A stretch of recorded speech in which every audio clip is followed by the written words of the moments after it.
Madison Square Garden does not ask permission to be what it is. It imposes itself. The building occupies its block on 8th Avenue and 33rd Street, the way a mountain occupies a valley.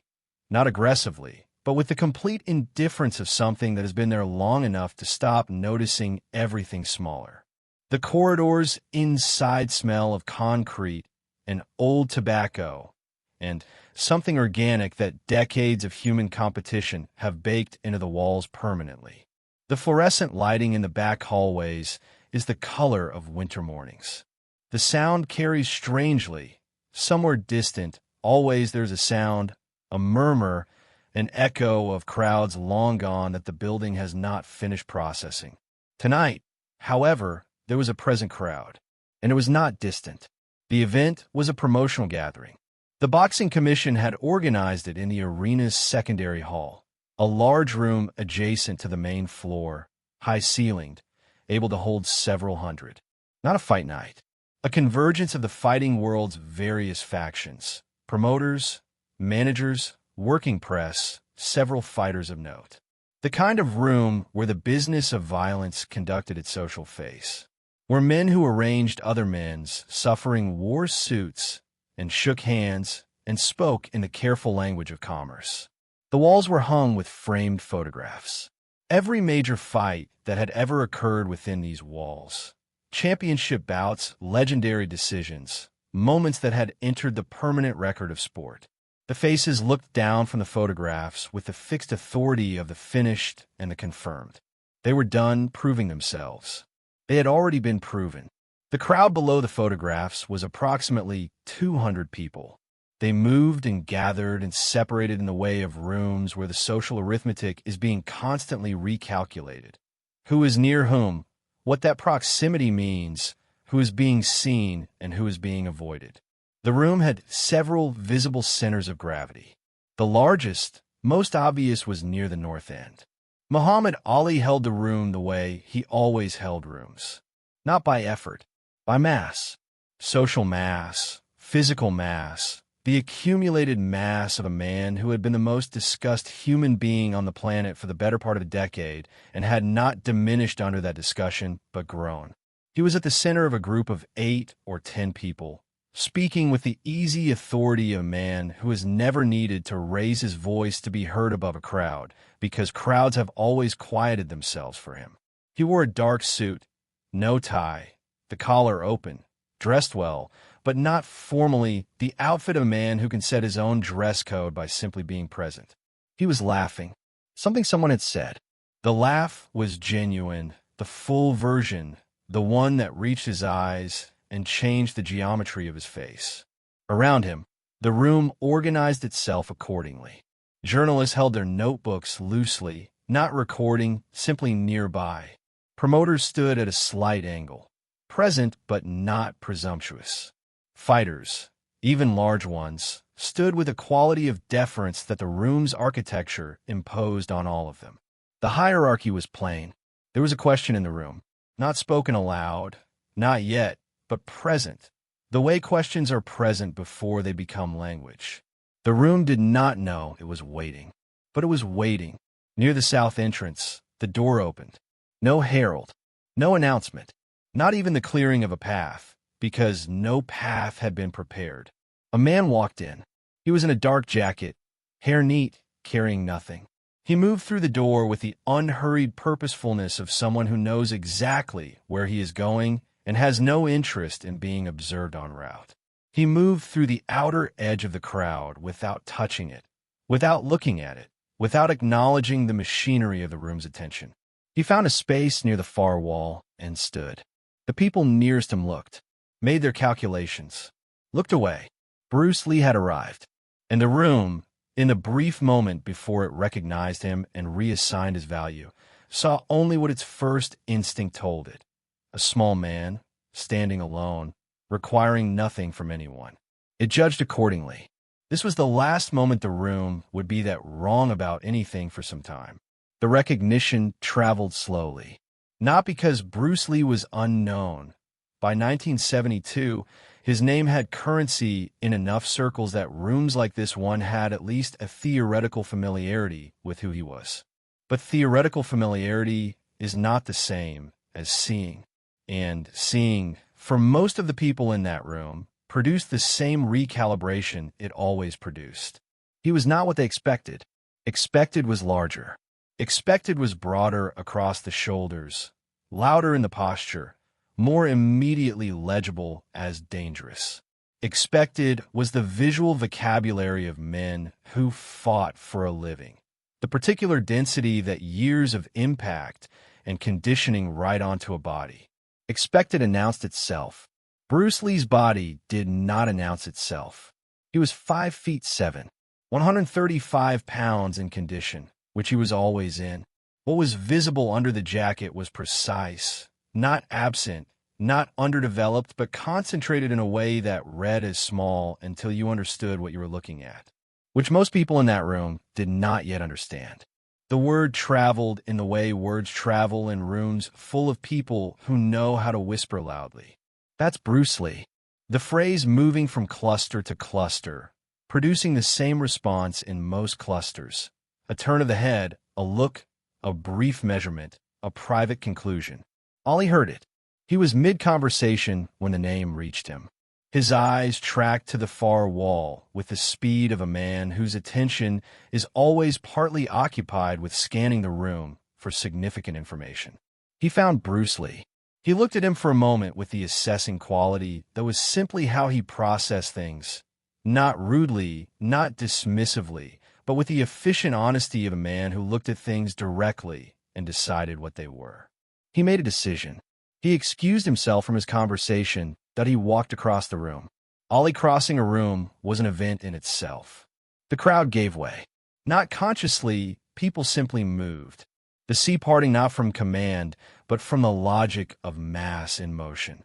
By the time he reached the far wall, a rough radius of space had formed around him and the man he was approaching. He stopped. He looked down at Bruce Lee with the particular expression that 6 feet 3 inches produces when it looks at 5'7". Not contempt. Something more complicated. A public curiosity. The face of a man who intends to have a conversation in a room full of people who will be watching him have it. "You're the one they say can fight," Ollie said. The voice carried. Designed to carry.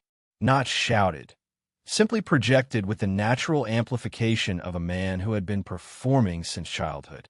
Around them, the crowd moved slightly closer. "I've heard the same about you," Bruce Lee said. "I fight boxers." Ali's inflection on the word carried its full freight. Men trained for years. Conditioned. Professional. "What you do," he paused, the pause theatrical timed. "That's movies. That's choreography. You want to talk about real fighting? In a real ring? Against real opponents?" He looked around briefly, checking his audience. The audience was present. Bruce Lee did not look around. "A ring has rules," he said. "Real fighting doesn't." The room did something. A collective, quiet moment. Not silence, but a reduction. The hum dropped half a register. Ollie smiled. It was the smile of a man who has been given an opening he intended to use. "Rules protect the smaller man," he said. The implication was plain, unmistakable. And in the room, among 200 people, several of whom had laughed along with Ali's wit before and would do so again now, the line landed. A few sounds of amusement. Not many, but enough. Enough to be audible. Enough to constitute a chorus. Bruce Lee heard it. He stood with his hands loose at his sides, his breathing even, his expression the expression of a man who is listening and processing and has not yet chosen to respond because he is deciding whether a response is warranted. He looked at Ollie steadily, not in challenge, not in deference, simply in consideration. Then one of the journalists nearby, the kind of journalist who makes his living transforming proximity to events into the appearance of participation, said, loudly enough to be heard, "You're not suggesting you could take him in the street." The comment was addressed to Bruce Lee. The question was a gift to Ollie, a setup, whether intentional or not. Ollie spread his hands, the gesture of a man accepting an invitation he has already decided to accept. I'm saying I'd like to understand the philosophy, he said, the tone one of elaborate reasonableness. A man says rules don't matter, that real fighting is different from trained fighting. I like to see what that looks like. In this room, tonight. He gestured loosely at the space around them. No ring, no rules. His terms. The crowd had formed a proper circle now. It had happened organically in the 30 seconds of that exchange. 200 people redistributing themselves around two men at the far wall, the geometry of attention made physical. Everyone expected Bruce Lee to deflect, to smile carefully and say something diplomatic and let the moment pass, as smaller men let moments pass when larger men fill them. He did not deflect. "All right," he said. The circle tightened. Nobody was whispering now. What happened next did not happen quickly. This was the thing that witnesses would struggle to convey later. Not that it was slow, but that it was deliberate. Each second had weight. Each second was inhabited fully before the next one began. The crowd arranged itself with the organic efficiency of people who have never organized anything and somehow always know where to stand. The rough circle expanded to give room while simultaneously contracting to ensure visibility. Somewhere at the back, a man asked another man what was happening, and the second man told him without taking his eyes from the center. Ollie had removed his suit jacket. The act of removal was itself a statement. He handed it to someone beside him without looking. The gesture of a man who has people who hold his jacket, and stood in his dress shirt, sleeves still buttoned, looking at Bruce Lee with an expression of settled interest. He was enormous in the context of that circle. The torso visible beneath the shirt, the forearms where the sleeves were tight. The absolute scale of a man who occupied the physical world on his own terms. The room felt it. Even the people who couldn't see clearly from the back felt it. The shifted atmosphere of a space that has arranged itself around genuine power. Bruce Lee looked at him. Then Bruce Lee removed his jacket. He folded it. He sat on the small table beside him with care. The same care, the same deliberateness that characterized every action. The jacket set down, his hands returning to his sides. He was in a dark shirt. The sleeves stopped at the forearms. The room looked at the forearms. The forearms were the first revision. What they contained was not the broad bulk of the heavyweight. It was something denser, more specific, the musculature of a man who had asked his body to do precise things 10,000 times until the body had become those things. Tendons visible, the cording of deep muscle under skin. Not impressive in the conventional measure of impressive. Impressive in the way that a well-made tool is impressive, proportional, functional, nothing wasted. The room revised its calculations slightly. Not dramatically. Not enough to change the fundamental arithmetic, but enough. Shoes on the marble floor. 2 sets of them. Ali's heavier, settled, the quiet impact of mass. Bruce Lee's nearly silent, the flat-soled, minimal contact of a man whose relationship with the floor was about leverage rather than landing. Ali raised his hands. Not a boxing guard. Something looser, more public. The hands of a man willing to entertain a demonstration rather than a man about to fight for his life. But the body beneath the hands told a different story. The hips had dropped a fraction of an inch. The weight had centered. Involuntary. Professional. The body preparing itself regardless of what the face was performing. Bruce Lee's hands came up. The stance was the same asymmetric configuration.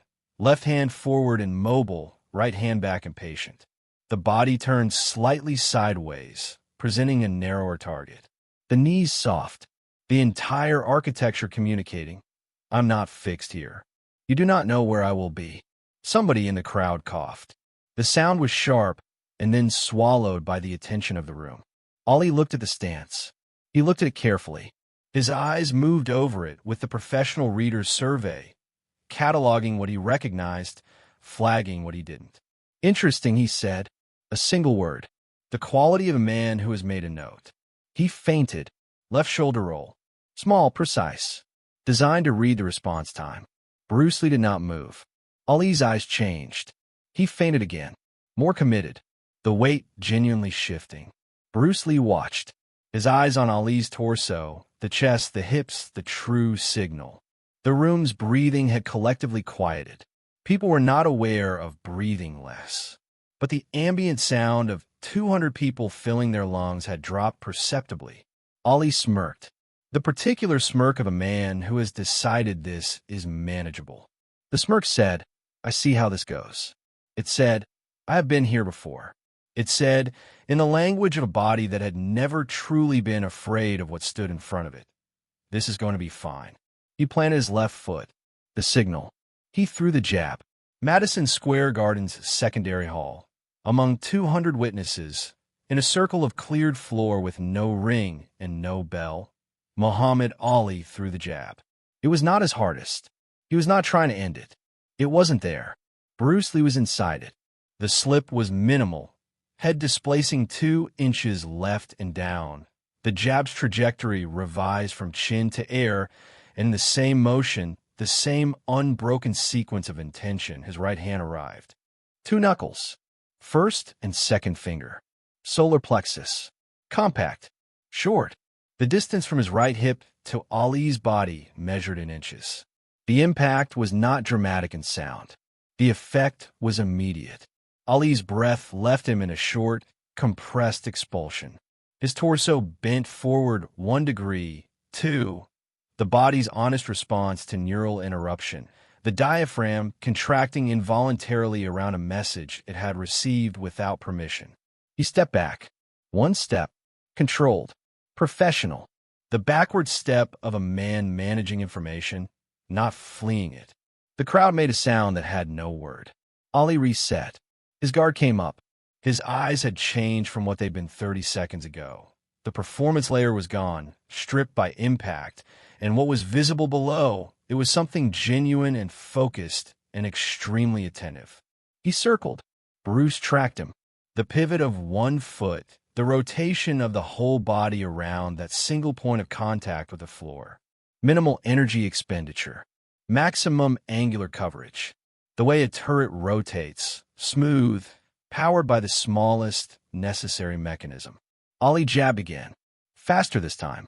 The real speed, the speed that had made broadcasters recalibrate their language for a decade. Gone. Bruce Lee was not where the jab had aimed. He had not jumped back. He had slipped laterally, the head moving outside the jab's line, and his left hand had come up under the extended arm. Not a block, a guide, the forearm redirecting Ali's extension slightly outward, opening the angle. His right foot stepped in. The elbow drove. Short arc. The point of the elbow into the large muscle of Ali's outer shoulder. The contact designed to interrupt the arm, to compromise the next punch's structural chain before it could be assembled. Snap. Ali pulled the arm back. He looked at it briefly. Not an injury, an assessment. The arm worked, but it had been interrupted. It had been contacted at the source before the force could travel down to the hand. He had never been touched there before. He charged. The surge was real. Full weight, full commitment. The decision of a man who has fought for 20 years and knows that when finesse is being outplayed, volume is the answer. 215 pounds closing distance fast, arms open to tie up, to use the size advantage in the clinch, where size advantages are inarguable. The crowd gasped. The word was collective and involuntary, the sound of 200 people experiencing the same lurch simultaneously. Bruce Lee moved diagonally, not away, into the space beside the surge, angled 45 degrees, the geometry converting Ali's forward momentum from a collision into a passing. Ali's left arm swept the space where Bruce had been. His body carried through the arc. Bruce was beside him. The heel of the palm struck. Behind the ear, the mastoid. The strike was open-handed, controlled. Not the destructive version, the communicative version. The version that says, "I was here." The version that says, "If this were different, this would be different." The impact jarred. Ali's head turned with it. His feet caught the floor. one crossing slightly over the other, the involuntary stutter step of a body that has just been addressed from an unexpected direction. He turned. Fast, the turn was fast, the guard up instantly, the professional reflexes doing their professional work. Bruce Lee was 4 feet away. Still, the absolute stillness. Ali's chest was moving. He was breathing, properly breathing, the respiration elevated from the surge and the contact. His eyes were tracking Bruce Lee with a quality that was new in this exchange, not the confident assessment of earlier, not the professional appraisal, something raw. The attention of a man who is genuinely surprised and processing that surprise in real time. The crowd was not moving. Not a single person in that circle had moved in the last 40 seconds. They were fixed. Some of them would later say they had been afraid to move, not for their own safety, but as if movement might break something, interrupt some process that was too important to interrupt. Ali gathered himself. He looked at Bruce Lee. He looked at him the way you look at a problem that has revealed itself to be more complex than the statement of it suggested. He threw the right hand. Everything. Full weight, full rotation. The punch that had changed the professional narrative of a dozen careers. The definitive statement. The final argument. Bruce Lee dropped. The legs bent. The entire body lowering in a single coordinated motion. A controlled drop of 8 inches. And the right hand crossed through the space above him with the displaced air audible as it passed. From below the punch, from the compressed position, Bruce Lee's body uncoiled. Legs driving. Hips rotating. Torso following. Arm extending. Every chain link firing in sequence. The energy traveling up through the kinetic chain the way a wave travels. Each segment passing the force to the next, amplifying as it moved, arriving at the palm of his right hand with everything that had been generated below it. The palm strike caught Ali at the jaw, not the heel of the hand. The base, the hard, dense concentration of the thenar eminence, the striker's surface, the point of contact that converts the body's accumulated force into the narrowest possible delivery. It was restrained. It was, with absolute deliberateness, restrained. A fraction of what the mechanics could produce at full expression. It was enough. Ali went down. Not violently. Not in the way that championship fight knockdowns go down. Not the collapse of a system overwhelmed. He went down the way a man goes down when a precise amount of force has been applied to a precise location and the body has made the intelligent decision to reduce its distance from the floor. He sat on the marble of Madison Square Garden secondary hall.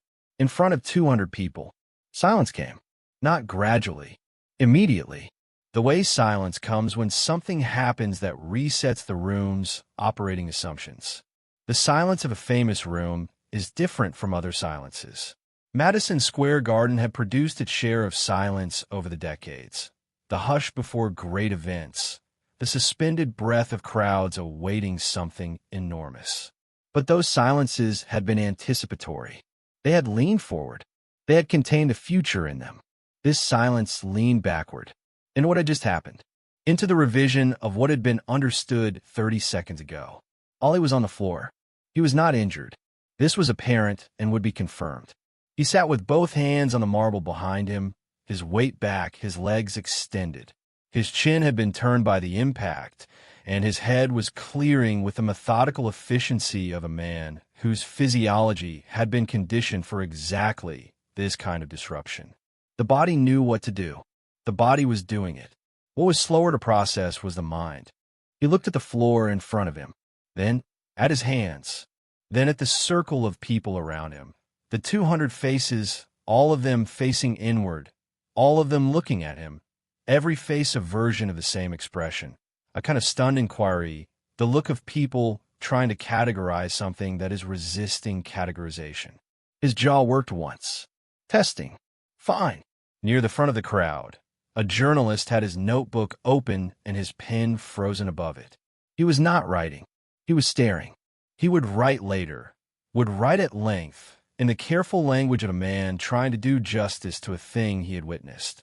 But he could not write yet. The event had not yet become language. It was still pure sensation. One of the men in Ali's original group had pushed through to the front of the crowd. He was looking down at Ali with an expression that occupied the territory between concern and disbelief. He did not speak. There was nothing to say that the room wasn't already saying in its silence. A woman near the back of the circle, one of the few women present, the wife of a promoter who had come to this event in the way one attends these things, for the social geometry of it rather than the content, whispered to the man beside her, "Did you see it?" The man beside her nodded without looking at her. He was still watching the center of the circle. Everyone was watching the center of the circle. Bruce Lee was adjusting his sleeves. He stood at the same position he had been standing throughout. His breathing was even, the same rate, the same depth as when he had walked into the room 40 minutes ago. No perspiration visible. No flush of exertion in the face. The body that had just done what it had done showed none of the physiological evidence that it had done it. He reached for his jacket. He picked it up from the table. He unfolded it with the same care with which he had folded it. The motion unhurried, complete in itself, given the same attention as everything else he did. He put on. He straightened the collar. The crowd watched him do this.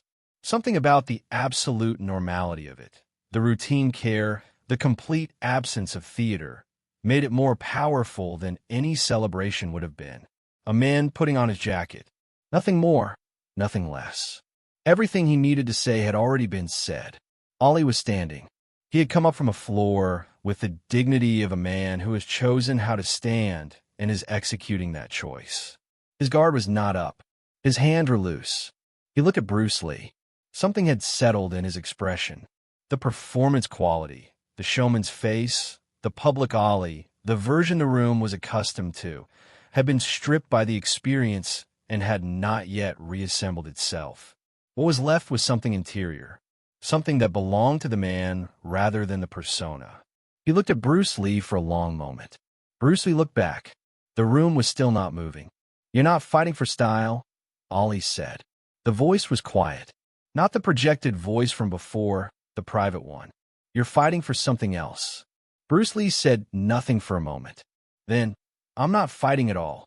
He said it the way a man says something he has believed for so long that it no longer requires emphasis. Not a correction, an explanation, an attempt to give the room, and the man he was looking at, the most accurate account of what they had just witnessed. "Every movement has a cost," he continued. "The question is whether what you spend it on is worth the price." He held Ali's gaze for 2 seconds. Then he picked up his bag. He walked to the door. He did not look back. The door opened, and for a moment the corridor light came through, and then the door closed, and the light was gone, and Bruce Lee was gone with it. The room stood in its silence for a long time after. Madison Square Garden has hosted many things. Its walls have absorbed decades of contested moments, outcomes argued over for years, memories that people carry the way they carry old photographs. Worn at the edges, colors slightly shifted from the original, but the essential image intact. The evening of that gathering entered the garden's unwritten record. The official record, the documented record, would say only that a promotional event was held, attended by various figures in the sporting world. Nothing more. No mention of the circle. No mention of the floor. But the unwritten record is always the more accurate one. The accounts spread in the way that account from rooms like that one spread, with speed and with variation, the core consistent, the periphery shifting. Some versions had the crowd at 400. Some had it outside, in the corridor, in the main arena itself. The specific geometry changed. The specific words changed.